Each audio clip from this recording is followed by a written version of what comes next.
Former Governor of Plateau State, Joshua Dariye, has dismissed news of contesting for the Senate seat of Plateau Central in the 2023 election. Hi, welcome to What's Happening. These are the top 10 stories. At number 1, the former Governor of Plateau State, Joshua Dariye, who was recently released from prison after being granted pardon by the Council of State, has denied any plan to contest for the Senate seat of Plateau Central in the 2023 election. Dariye, who was serving 10 years imprisonment for 1.126 billion naira fraud. Speaking when the Plateau State Governor Simon Lalong led a delegation from the state to visit Dariye and former Governor of Taraba State Jolly Nyame, Dariye dismissed the rumor of his senatorial ambition. This was disclosed in a statement issued on Friday by Lalong's Director of Press and Public Affairs, Macham Makut. At number 2, Governor Nyesom Wike has denied filing a lawsuit against Atiku Abubakar's primary election victory. Wike explained that the deadline for filing such suits had long elapsed. Speaking at the commissioning of House of Assembly quarters in Port Harcourt, Wike denied having knowledge of the suit and implied someone else may have filed the suit without his knowledge.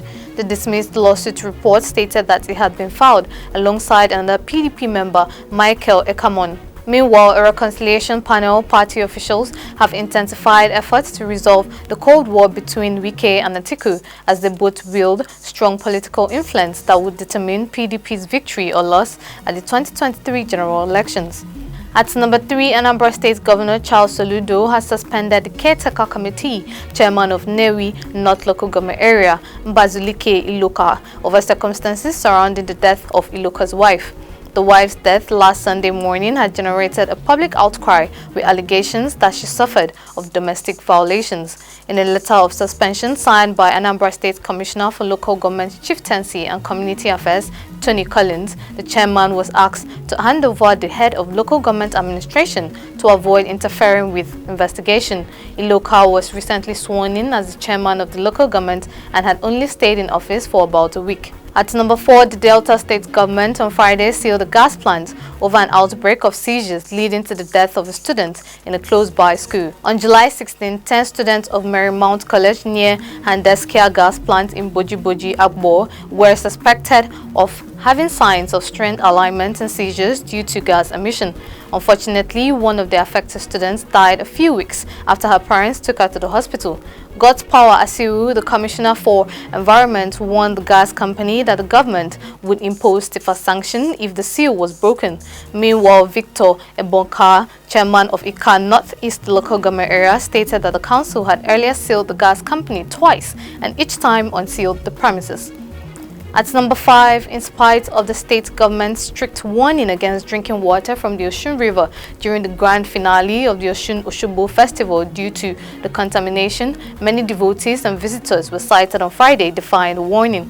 Some claimed the water was not harmful, others said the deity will protect them from any alignment as a result of drinking contaminated water, describing the Osun River as divine, adding that it will heal and protect.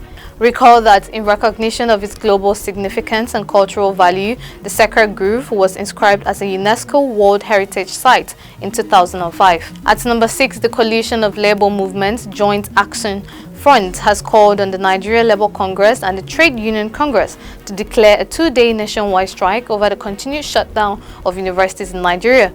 JAF, in a statement by its Deputy President Achike Chud and Secretary Biodun Aremu, reiterated the government for failing to reach an agreement with the workers' union more than 180 days after the Academic Staff Union of Universities began its strike. JAF therefore urged NLC and TUC to declare a 48-hour general strike. At number 7, the Ogun State Police have banned hawking and trading on the Long Bridge on the Lagos-Ibadan Expressway. The police spokesperson in the state, Abimbola Oyeyemi, said the move came following incessant robbery attacks in the area.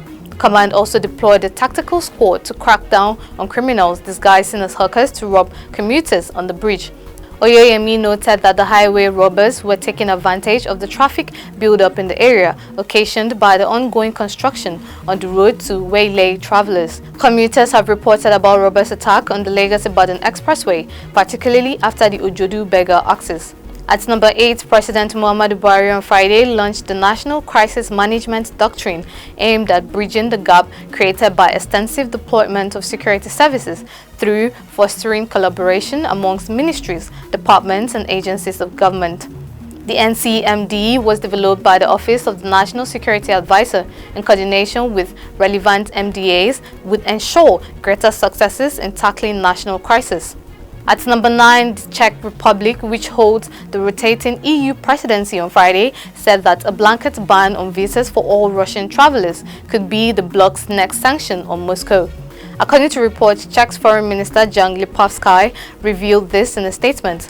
Lipavsky said he would propose the idea at an informal meeting of EU foreign ministers in Prague at the end of August. The EU has so far come up with 6 sanction packages against Russia.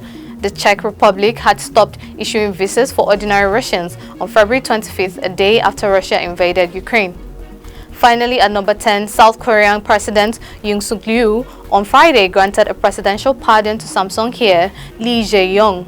The pardon allows Lee to return to business activities despite convictions for corruption. The pardon for the 54-year-old vice chairman of leading smartphone maker Samsung Electronics, the country's largest conglomerate, Ochibo, was most prominent among the pardons issued for 1,700 people by the president. The pardons are to go into effect on August 15th, when the country marks liberation from Japanese colonial rule in 1945.